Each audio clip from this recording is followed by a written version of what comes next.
We found it actually a very exciting experience because I think the art world has traditionally been a little bit slower than other industries to take things online. If you look at, for example, the retail industry, they've been much more professional at how they put things online. And the art world's always felt that you need to see things in person. It's very hard to create that experience. And so therefore they've held back.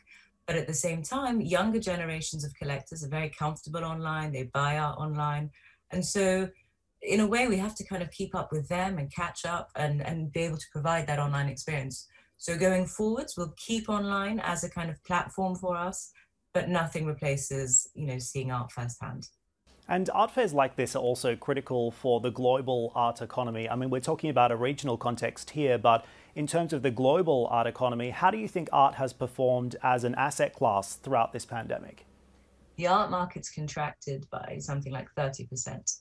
It's been a big hit. A lot of galleries are looking at the issues with real estate. They can't afford the real estate, with works that haven't sold, so they haven't been able to pay artists, with having to let go of gallery staff. It's been a big hit for the art market.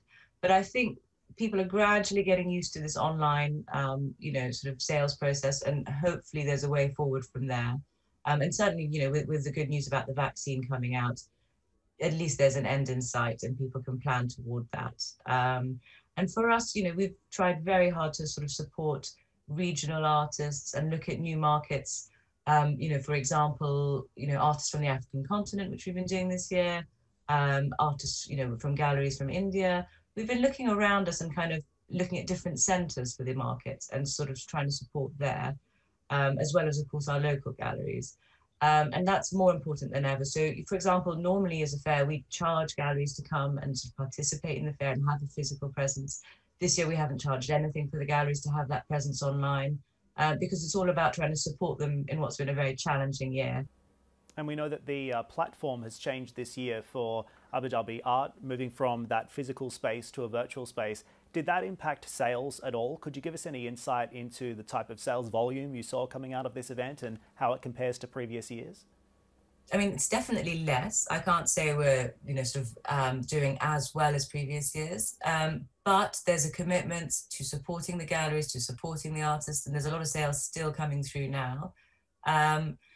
What would be some of the factors behind that? I think on the one hand, a little bit of sort of tightening the belt for a lot of people. They might be worried about, it could be job security or it could be sort of general finances. They have taken a hit because of this pandemic.